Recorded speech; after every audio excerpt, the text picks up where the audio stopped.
What's up, America? This is Kim with Geauga Firearms Academy. Thanks for watching. Today we're going to do trigger tips for new shooters. So let's get started. Before we get started, I apologize. It's a little windy. Of course, the wind picked up right when we got our camera out. So our first tip, which is most important, is that you want to make sure that the distance between the back strap and the trigger is good for your hand, because you don't want it to be where you're fully extending your finger and you're not really able to press the trigger back smoothly, and you don't want it also so small that you're all crunched up and you're not able to have that nice smooth trigger press.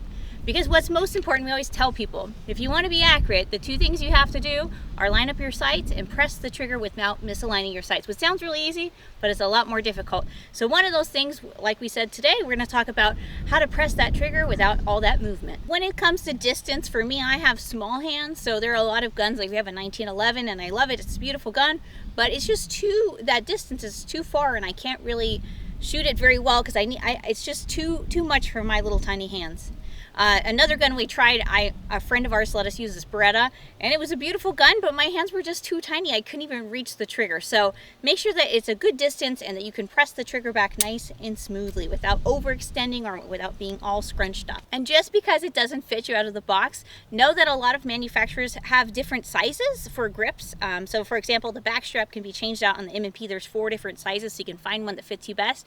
And a lot of the other main brands have the same kind of options as well. My second tip is pressing the trigger back straight to the rear, nice and slow. We want consistent pressure. A lot of people, when they're new to shooting, they want to go real fast, and we want that nice consistent pressure. So like I said, we can line up our sights and press the trigger without misaligning our sights, and we want it nice and smooth straight back without any movement in the gun. With a lot of new shooters, I like to tell them to put their finger in the trigger and then slowly press it back till you get to that wall so you can feel where it is, and then from there you want to consistently add pressure until the gun goes off. So when I press the trigger, I'm going to go straight to the rear, and you're going to see that there's no movement in the gun. Because a lot of people, they want to go fast and they have this little bit of movement and they might not even notice it because of the recoil, but that can make a big difference in your accuracy. A mistake a lot of new shooters do is they go to the wall and then they quickly press it back and they don't keep that consistent pressure. So what you want to do is you want to go to the wall and then slowly add pressure consistently. Another question I get is, where do I put my finger in the trigger guard? So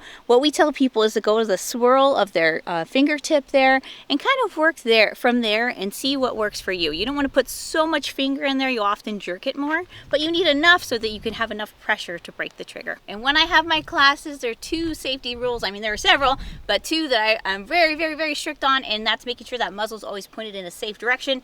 And number 2 is keeping your finger off the trigger until you're ready to shoot. So really focusing on that trigger finger, because a lot of people have this problem where they want to, because we have this thing called sympathetic response, where when these fingers curl, this guy wants to go along for the party. So what people want to do is they'll go to get their grip, and as they do that, they put their finger in the trigger guard, which I do not allow because you can accidentally press the trigger when you're not ready. So what you want to do is don't have it floating off here in space, because that's how accidents happen. So what we want to do is have it resting on the frame or the slide so it's nice and safe and secure until we have our sights on target and we're ready to shoot. I hope you guys found that video helpful. If you did, please give me a like, a thumbs up, a share, a comment. We always love to hear from you guys. If you haven't already, make sure you subscribe here on YouTube. You can find us on Facebook, on Instagram. We put our videos on Rumble. And of course, we put all of our premium content on Patreon. Until next time, remember, it's always better to be judged by 12 than carried by 6.